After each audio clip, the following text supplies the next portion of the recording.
Hello everyone. Today we are diving into a novel method called Key Point Relative Positional Embedding or KPRPE, designed to make vision transformer more robust and especially in the field of face recognition. Many of you know that geometric alignment is a cornerstone for high performance in computer vision tasks like a face, body, or guide recognition. By transforming input images to a consistent, standardized form, think scaling, rotating, and translating, we help models learn underlying patterns effectively. This is why state of the art models of face recognition achieve incredible accuracy on well aligned datasets. So, coming on to the challenge, uh, when the alignment is not perfect, this is the common uh, problem for low quality images, perhaps due to poor lighting, low resolution, or challenging poses. When detecting landmarks accurately for alignment is difficult. Let's look at a toy example from the paper, figure 1. A vision transformer trained on a standard MNIST data set achieves 98.1% accuracy, but when tested on FNIST, which contains unseen affine transformation of MNIST data digits, the accuracy of a VIT with standard absolute positional embedding plummets to 77.27%. This sharp drop highlights a critical vulnerability. Models can be brittle when faced with geometric variations, but they weren't explicitly trained on. So the need for the robustness, this the lack of robustness is a significant problem in the real world applications. If you face face ID, if you have face ID on your phone, but it fails because of the slight error, or a surveillance system can't identify a person because of a blurry image, the system's utility diminishes. There is a clear need for recognition models that are inherently robust to the scale, rotation, and translation variations.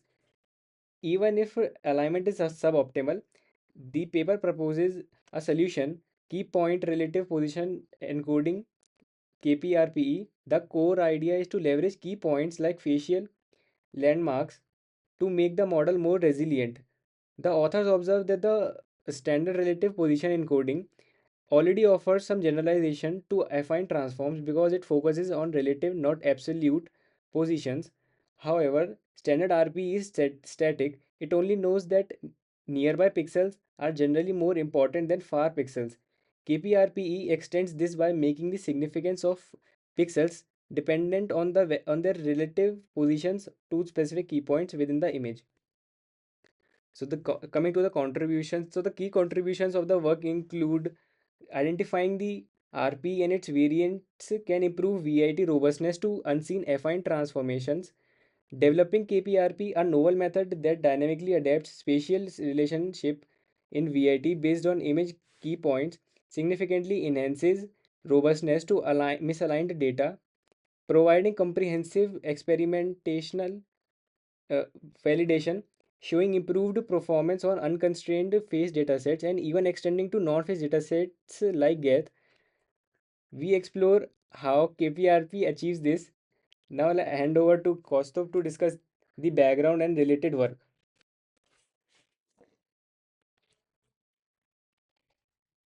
Thanks, Bharat.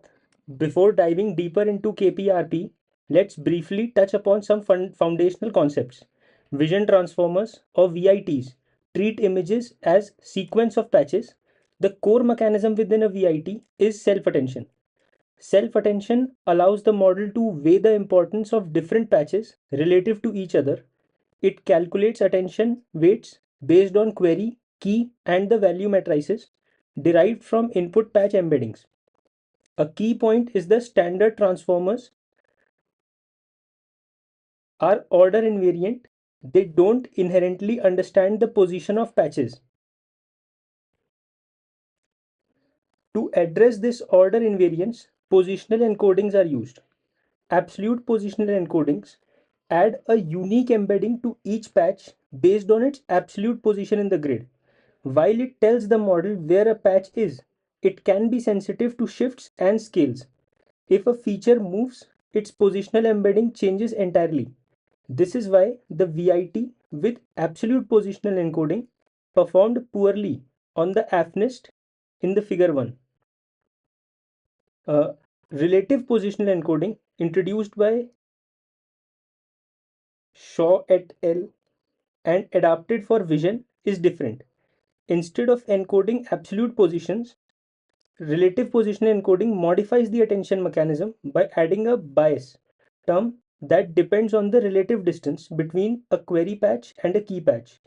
This means the model learns relationships like patches 2 units to the right and 1 down tend to be related in this way. RPE is a step in the right direction for affine robustness. As seen in figure 1, adding RPE or its variant IRPE to the VIT boosted AFNIST accuracy significantly from 77.27% for APE to 88.16% for RPE and 90.92% for IRPE.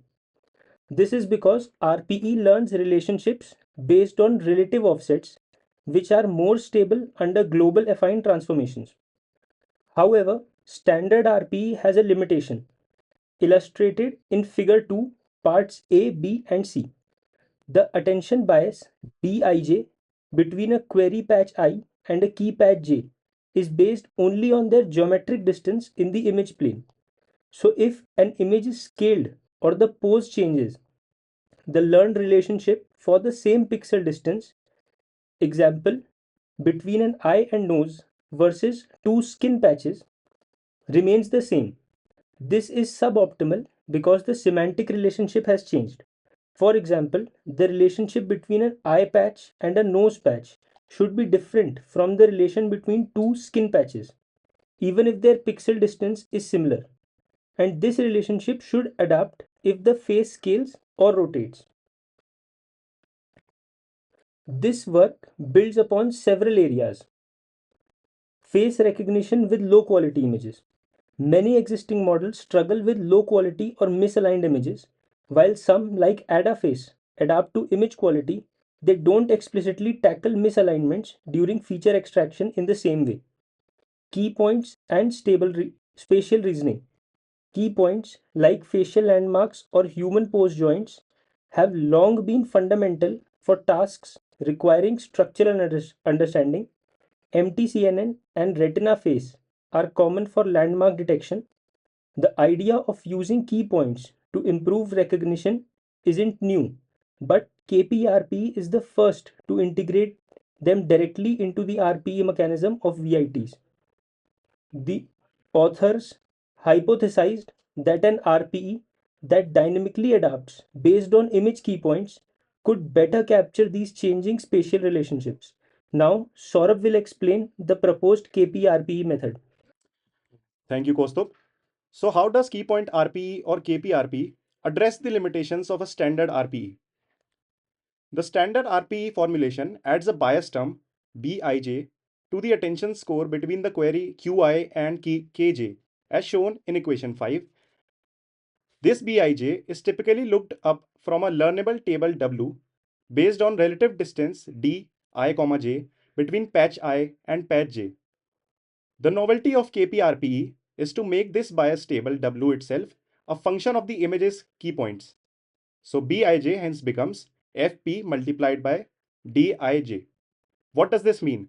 The attention bias between two patches now depends not just on their relative distance Dij but also on the configuration of key points P in the current image. For face recognition, P could be 5 facial landmarks: eyes, nose, mouth corners, etc. For MNIST, it's the corners of a bounding box. This is visualized in figure 2D, where the bias Vij can be unique even for the same geometric distance if the key points imply a different semantic context. The paper proposes 3 ways to construct this key point dependent bias table FP. Let's start with the simplest: absolute. First, the key points P, each with 2 coordinates, are normalized between 0 and 1. These normalized key points P dash are then reshaped and passed through a simple linear layer WL. The output of this layer is the new bias of the table FP. For the given distance k equals to Dij, Bij equals to Fp into k. This means we learn a key point adaptive offset value for each possible relative distance between patches. However, this variant only uses the absolute positions of the key points P and the relative distance dij. It doesn't consider the relative positions between the image patches and the key points themselves. To improve upon this, the second variant is relative FP. The goal here is to make the bias Bij depend on the query's patch position relative to the landmarks. As shown in the figure, we start with a mesh grid M of all patch locations, n patches each with 2 coordinates. We have our image specific coordinates P with 2 coordinates each. We compute the element wise difference D between every patch location in M and every key point in P. This gives us a tensor D of shape n cross nl cross 2, representing the displacement of each patch from each landmark. This difference tensor D is reshaped, for example, to n cross 2 nl, and then linearly projected to a learnable weight matrix WL to form the table FP. This FP table now has dimensions of n cross k, where n is the number of patches, queries, and k is the maximum relative distance. So Bij becomes Fp into I of d, ij. The bias now depends on the query patch I, the relative distance dij, and implicitly through Fp on the query patch's relationship to all key points. This approach is more expressive as it allows the model to learn how the relation between patches I and j should change based on where I is relative to the facial landmarks. A quick note on the distance function dij. The paper uses the product distance similar to IRPE given in the figure 3b, which encodes directional information by separately considering quantized x and y distances.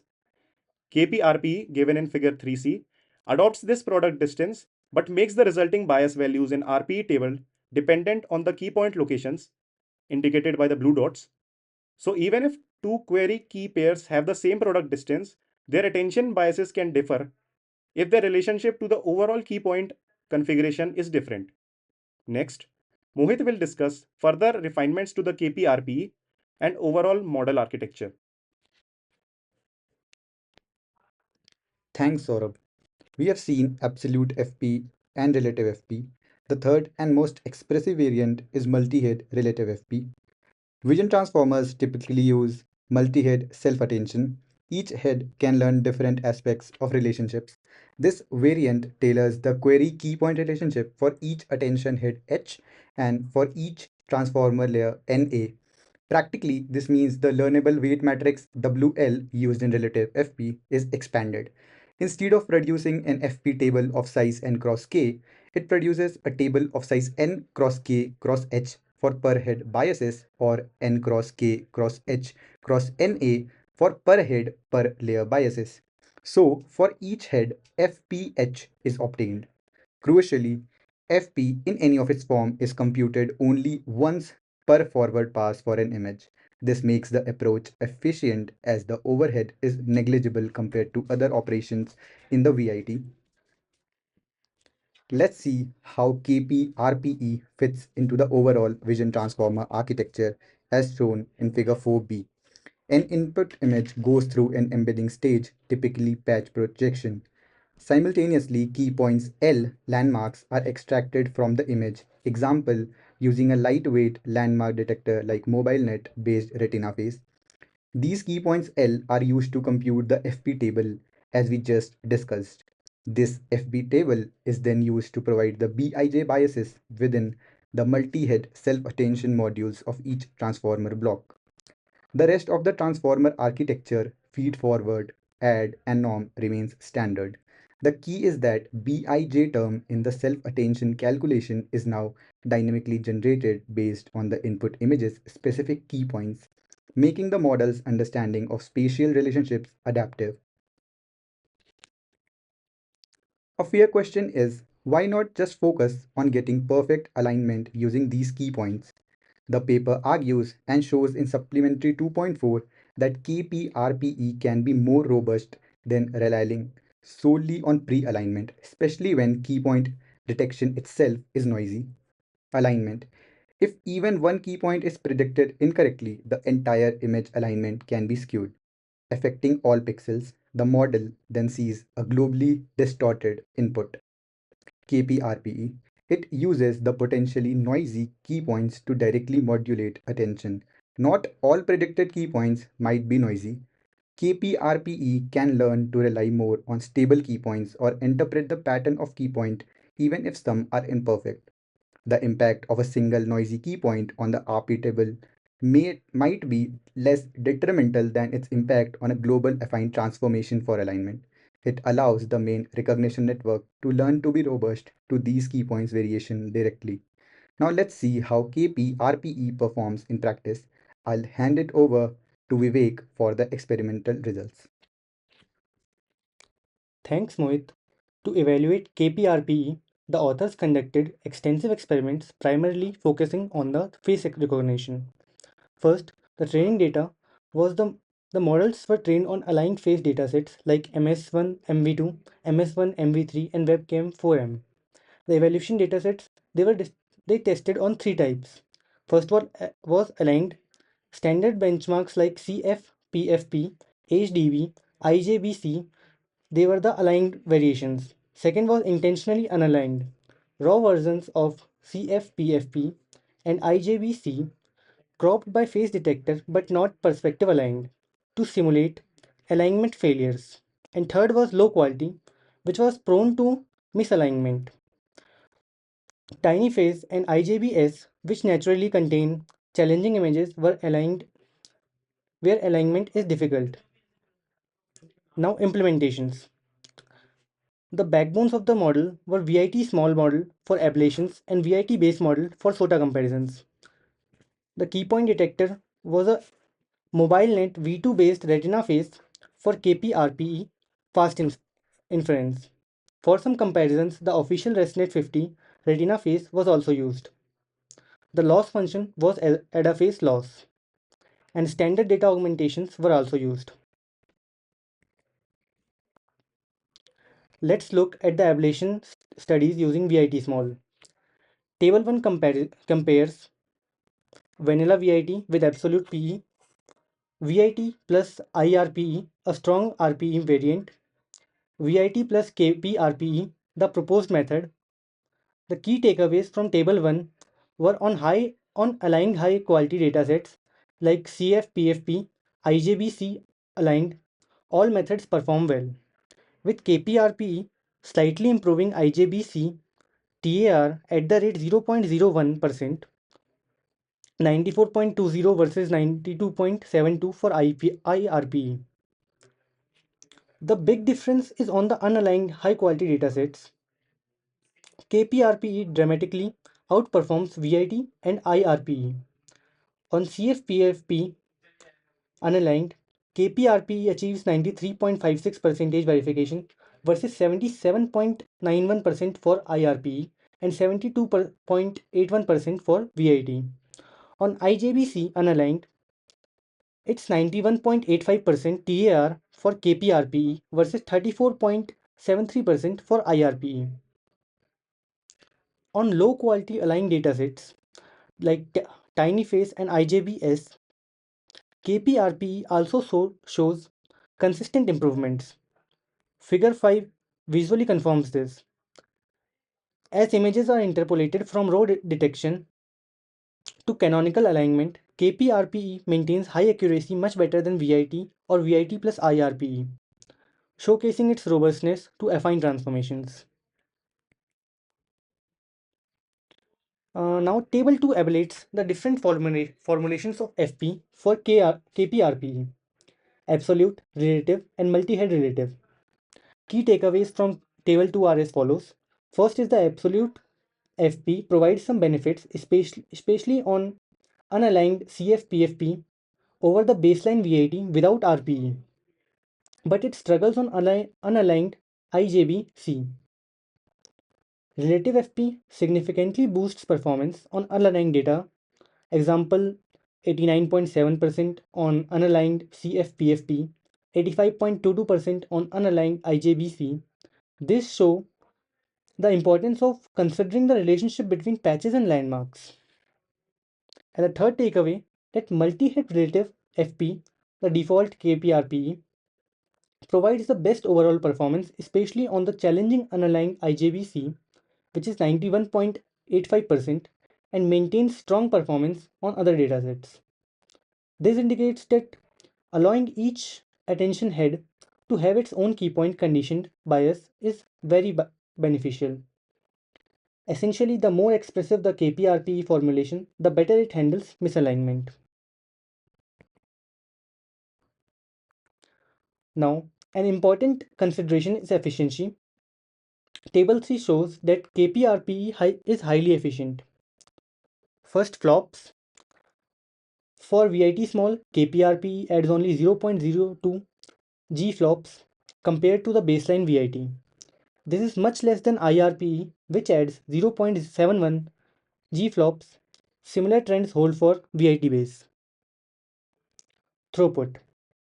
KPRP only slightly reduces training throughputs, example, by about 9% for VIT small, whereas 1 oh, IRP has a much larger impact, like 44% reduction. Parameters. The increase in parameters is negligible, like 0.05 million for VIT small. The landmark detection time is also shown to be minor compared to feature extraction. So KPRP offers significant robustness gains with minimal computational overhead.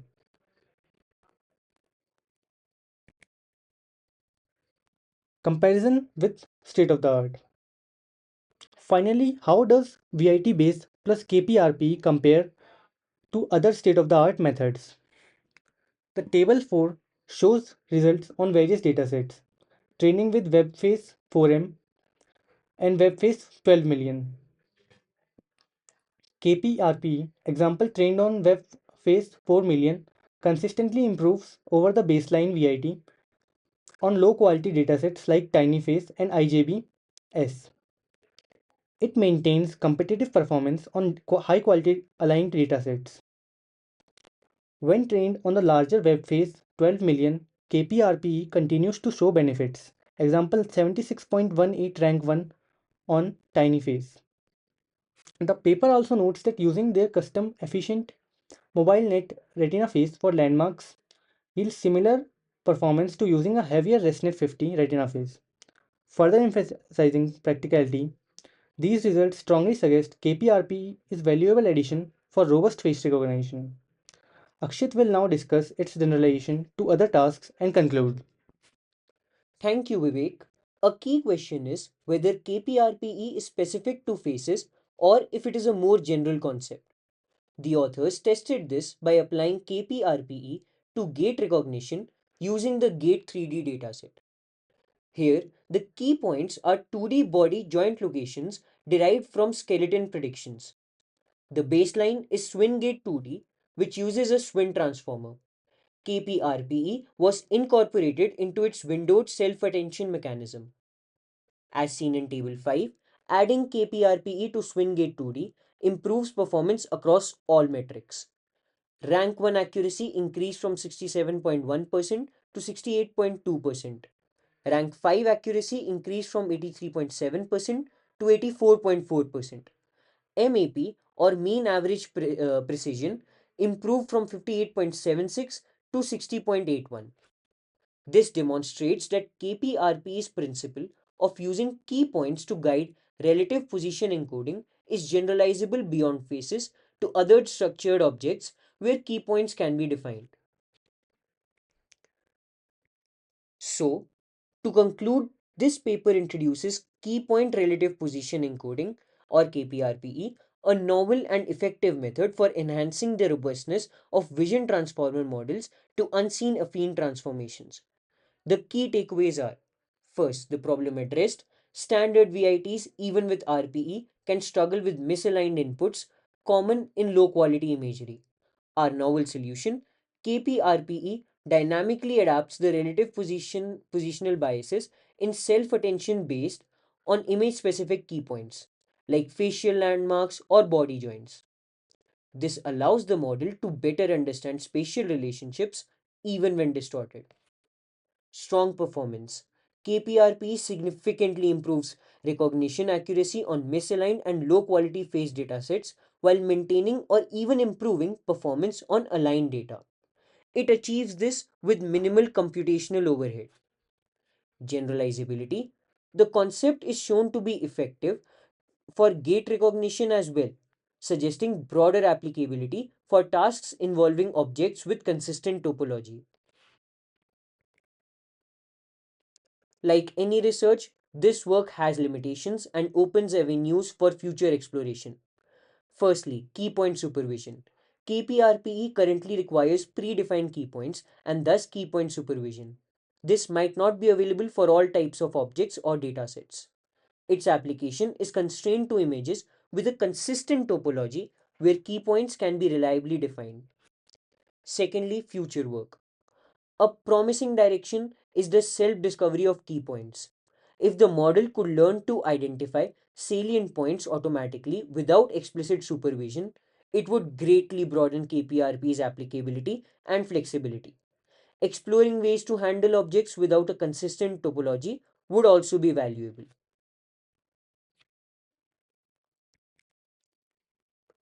Finally, it's important to consider the societal impact. Robust face recognition can be beneficial for security and convenience. But like all AI, it carries risks of misuse or bias. The authors acknowledge the use of MS1MV, derived from MS Celeb, for fierce SOTA comparison, but encourage a shift to newer consent based or synthetic datasets. Developing robust models like those with KPRPE should go hand in hand with ethical considerations and efforts to mitigate negative impacts. Overall, KPRPE presents a significant step towards building more resilient and practical recognition systems. Thank you for your attention. We are now happy